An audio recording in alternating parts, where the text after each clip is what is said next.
السلام علیکم، میں ہوں محمد عزیز قادری۔ پروفیسر ڈاکٹر محمد طاہر القادری کے خطاب سفر انقلاب میں سے آج قول سے زیادہ کردار کے ذریعے تبلیغ کی ضرورت ہے۔ اگر زندگی کے اندر کھانا پینا، اٹھنا بیٹھنا اور سونا جاگنا حرام سے عبارت ہو اور بات ہم تقویٰ کی کریں تو یہ کتنا بڑا ظلم اور دھوکہ ہے۔ اللہ پاک ایسے لوگوں کی بات کو بے اثر اور بے برکت کر دیتا ہے۔ ایسا انسان اگر اسلامی انقلاب کی بات کرے تو یہ اسلام کے ساتھ بدترین مذاق کے مترادف ہے۔ ایسے لوگ دنیا میں بھی ذلیل و رسوا ہوتے ہیں اور آخرت میں بھی۔ ایسے لوگوں کی عزت نہیں رہتی، قوم انہیں مسترد کر دیتی ہے۔ پھر ہم قوم کو الزام دیتے ہیں کہ اس نے دین کو رد کر دیا، حالانکہ قوم نے کبھی دین کو رد نہیں کیا، نام نہاد دینداروں کو رد کیا ہے۔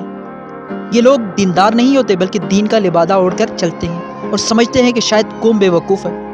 قوم بے وقوف نہیں ہے بلکہ فی الحقیقت یہ لوگ خود فریبی کا شکار ہیں۔ منہاج القرآن یوتھ لیگ کی کامیابی کے لیے ضروری ہے کہ آپ قول و عمل کے درمیان مطابقت پیدا کریں۔ صداقت آپ کا شعار ہو، جب بولیں سچ بولیں اور جو کریں سچ کریں، وہ کہیں جو کرتے ہوں، جو نہیں کرتے وہ زبان پر نہ لائیں، خواہ وہ نیکی کی بات ہی کیوں نہ ہو۔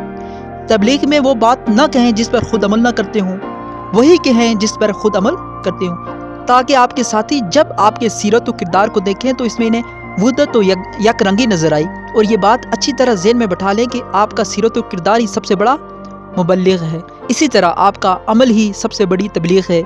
آج قول اور زبان کے ذریعے تبلیغ اتنی مؤثر نہیں ہوگی جس قدر آپ کے عمل اور کردار سے۔ آج کا دور دراصل کردار کی تبلیغ کا دور ہے۔